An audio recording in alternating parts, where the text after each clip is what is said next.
3.5 વર્ષ બાદ પોરબંદરમાં આજથી વિમાની સેવા ફરી શરૂ થઈ છે। મુંબઈથી સવારે 11 કલાકે ઉડાન ભરેલું વિમાન બપોરે 1 વાગ્યે પોરબંદર એરપોર્ટ ખાતે ઉતર્યું હતું।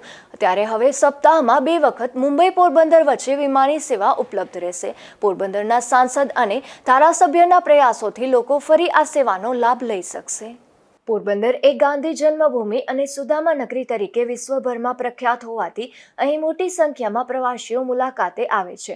આ ઉપરાંત ગ્રામ્ય પંથકમાં એનઆરઆઈની સંખ્યા પણ નોંધપાત્ર છે। અગાઉ પોરબંદર મુંબઈ વચ્ચે નિયમિત જેટ એરવેઝની ફ્લાઇટ ઉડાન ભરતી હતી અને કરોડો રૂપિયાના ખર્ચે નવું એરપોર્ટ પણ બનાવવામાં આવ્યું હતું। ત્યારબાદ અમદાવાદ અને દિલ્હીની ફ્લાઇટ પણ કાર્યરત થઈ હતી, પરંતુ કમનસીબે 3.5 વર્ષ અગાઉ તમામ વિમાની સેવા બંધ થઈ હતી।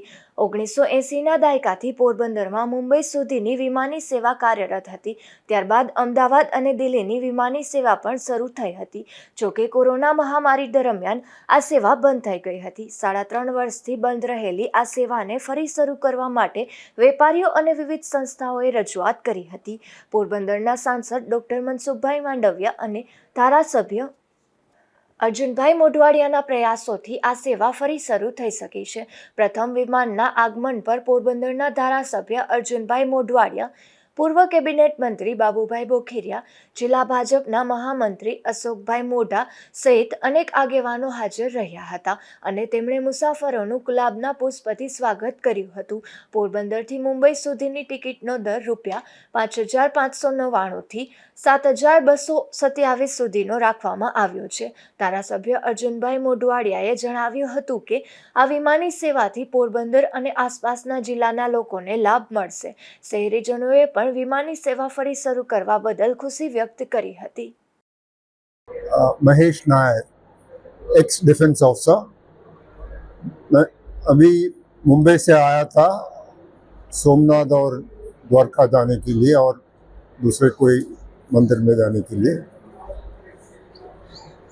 मैं वापस मुंबई जा रहा हूँ। पोरबंदर में पहले मैं 1982 में आया था, तब एक टिन शेड था, छोटा सा टिन शेड था। अभी बहुत फर्क है और अच्छा फैसिलिटीज है।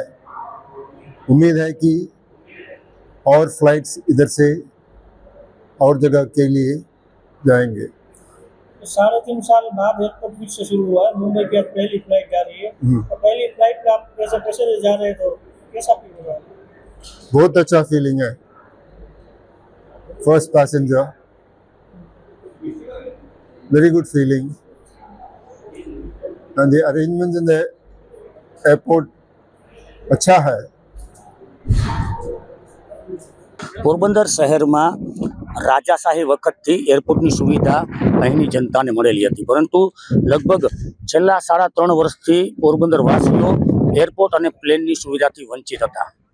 છેલ્લા 3 વર્ષ કરતાં પણ વધુ સમયથી સાંસદને અનેક રજૂઆત કર્યા બાદ આજે પોરબંદરને ફરી પ્લેનની સુવિધા મળી છે। ડૉક્ટર મનસુખ માંડવિયા જે પોરબંદરના સાંસદ છે, કેન્દ્રીય મંત્રી, તેમણે આપેલું વચન જાણે પાડ્યું હોય તેમ આજે આપ જોઈ શકો અહીં પોરબંદરથી ફરી એક વખત એરપોર્ટ પર પ્લેનની ઉડાન શરૂ થઈ છે।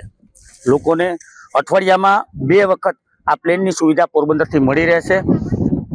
સ્પાઇસ જેટનું આ પ્લેન છે, આજે શરૂઆત થઈ છે જ્યારે મુંબઈથી 42 લોકો પોરબંદર માટે આવ્યા હતા અને પોરબંદરથી પણ 17 જેટલા લોકો ઉડાન ભરી અને મુંબઈ તરફ જઈ રહ્યા છે। નિપુલ પોપટ સાથે અશોક થાનકી, ગુજરાત ન્યૂઝ, પોરબંદર। મારું નામ મયંક અશોક થાનકી છે। હું પોરબંદર બીકેજે એરપોર્ટમાં એઝ અ સ્ટેશન મેનેજર ફરજ બજાવું છું। બીકેજે ગ્રાઉન્ડ હેન્ડલિંગ કે જે પોરબંદરમાં અત્યારે એઝ અ ગ્રાઉન્ડ હેન્ડલિંગ તौर પર સર્વિસ પ્રોવાઈડ કરે છે, જે અત્યારે 11 એરપોર્ટ બેઝિકલી ઇન્ડિયાની અંદરમાં 11 એરપોર્ટ પર અમારી બીકેજે એરપોર્ટની સર્વિસ ચાલુ થઈ છે, જેમાંનું એક પોરબંદર છે અને ગુજરાતમાં ટોટલ 4 એરપોર્ટ છે, પોરબંદર, કંડલા, કેશોદ અને દીવ, જ્યાં બીકેજેની બહુ સરસ સર્વિસ પ્રોવાઈડ કરવામાં આવે છે। અમારું જે બેઝ છે બીકેજેનું કોર્પોરેટ ઓફિસ છે જયપુરમાં છે અમારા ચેરમેન છે JK જયકિશન જાજુ સર, કે જે ગ્રેન્ડ પર્સનાલિટી છે જયપુરની, અને ઘણા બધા વેન્ચર્સ બી એના બીકેજેની અલાવા છે, આખા ઓલ ઓવર ઇન્ડિયામાં બી છે અને જયપુરમાં બી છે. અને આના સિવાય અમારી જે સર્વિસીસ પાર્ટ છે, સર્વિસીસ પાર્ટમાં અમે ટ્રેન મેન પાવર પણ પ્રોવાઈડ કરીએ છીએ, અને અમારી પાસે લેટેસ્ટ ગ્રાઉન્ડ હેન્ડલિંગ ઇક્વિપમેન્ટ પણ બહુ સારા ઇક્વિપમેન્ટ છે. અને અત્યારે અમે લોકો પોરબંદરમાં બેસ્ટ છે, અને બાકી પોરબંદર સિવાય બી મેં જે રીતે કીધું એ રીતે 4 એરપોર્ટ ગુજરાતમાં બી છે, અને ઓલ ઓવર ઇન્ડિયામાં ટોટલ 11 એરપોર્ટ અમારા એક્ટિવ છે. આજે પોરબંદરમાં ફર્સ્ટ ફ્લાઇટનું ઓપનિંગ થયું છે, જે સ્પાઇસજેટ થ્રુ થયું છે. એમાં ડિપાર્ચરમાં ટોટલ 17 પેસેન્જર ગયા છે, અને અરાઇવલમાં 37 પેસેન્જર આવ્યા છે. અને આજથી પોરબંદરમાં સ્પાઇસજેટનું ઓપનિંગ થયું છે, જેની સર્વિસ ખાસ બીકેજે આપશે. ગ્રાઉન્ડ હેન્ડલિંગના તौर પર બીકેજે એરપોર્ટ્સ જે હશે એના ઇક્વિપમેન્ટ, એના મેન પાવર એ स्पाइसजेट ने सर्विस प्रोवाइड कर से. Thank you. तो इसके लिए पोरबंदर के सभी नागरिकों को बहुत बहुत बधाई कि आज से मुंबई और पोरबंदर के बीच में स्पाइसजेट की एक फिर से नई सेवा चालू हुई है. अभी ये हफ्ते में 2 दिन के लिए है, मंगलवार और गुरुवार. हर हफ्ते 2 दिन जो है ये फ़्लाइट यहाँ से जाएगी, और कोशिश करेंगे कि ये फ़्लाइट हर दिन के लिए हो जाए और ये फ़्लाइट चालू रहेगी. कितने लोग आए, कितने लोग? आज के दिन 17 जो हमारे गेस्ट हैं उन्होंने यहाँ से ट्रैवल किया है, और जो 7 गेस्ट हैं वो वहाँ से अराइव हुए हैं. तो उनका वेलकम आप लोगों ने खुद भी मीडिया ने कवर किया है.